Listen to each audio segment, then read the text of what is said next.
পৰ্যন্ত তেখেতসকলে পৰিয়ালটো চলাবৰ কাৰণে সেইখিনি টকা পাই পৰিয়ালটো চলাব পাৰিব আৰু লগে লগে তেওঁলোকে বেলেগতো কাম কৰি থাকিব পাৰিব।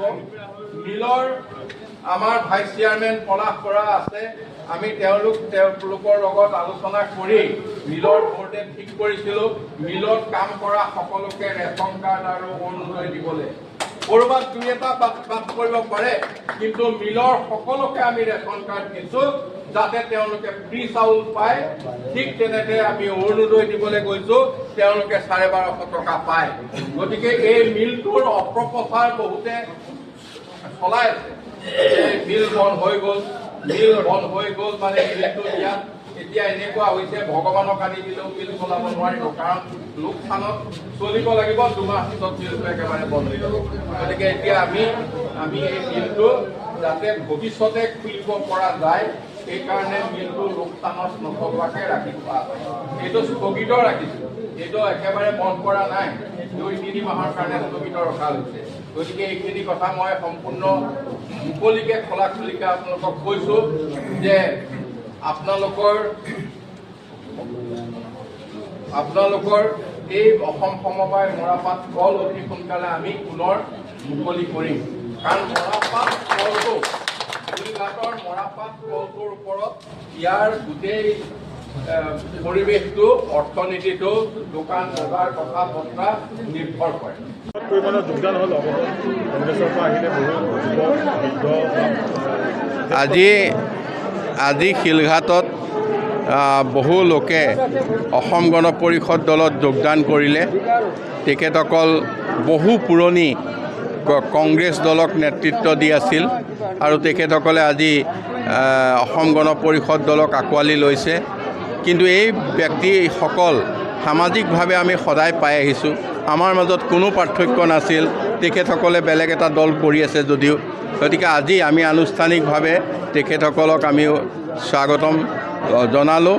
আৰু কলিয়াবৰত আজি এইটোৱেই নহয়, কেইবাটাও জইনিং হ'ব, কেলিডেন বাগিচাত হ'ব, আঞ্জুকপানীত হ'ব, আমনিত হ'ব, মুখ্য কাৰ্যালয়ত হ'ব। আজি কলিয়াবৰত বৃহৎ সংখ্যক কংগ্ৰেছৰ নেতৃত্বত থকা লোকে যোগদান কৰিব। কলিয়াবৰত দেখা গৈছে যি কংগ্ৰেছী তেওঁলোকে ৰাইজৰ দলক এৰি দিলে। ৰাইজৰ দলটো আমাৰ ইয়াত নাই, গতিকে ৰাইজৰ দলটো নাই। তেখেতসকলে ৰাইজৰ দলক প্ৰাৰ্থিত্ব দিছে। গতিকে আমাৰ সকলোৰে নিশ্চয় বহুত পুৰণি দিনৰ পৰাই মানে বহুত কাল যিসকলে কংগ্ৰেছ কৰি আছিল তেখেতসকলে নিজৰ দলটো নোহোৱা হৈ যোৱাৰ কাৰণে নিশ্চয় মনত দুখ পাইছে আৰু দেখিছে যে অসম গণ পৰিষদত ইয়াত স্থায়ীভাৱে অসম গণ পৰিষদে কলিয়াবৰৰ উন্নয়নৰ ক্ষেত্ৰত প্ৰতিনিধি সদায় পঠাই আছে। তেখেতসকলৰ আস্থা আৰু বিশ্বাস আমাৰ ওপৰত হোৱাৰ কাৰণে মই তেখেতসকলক মোৰ আন্তৰিক কৃতজ্ঞতা আৰু ধন্যবাদ জনাইছোঁ। কাইলৈ পুৱা 9 বজাত অসমৰ মাননীয় মুখ্যমন্ত্ৰী ডক্টৰ হিমন্ত বিশ্ব শৰ্মা ডাঙৰীয়া আহি নেহেৰু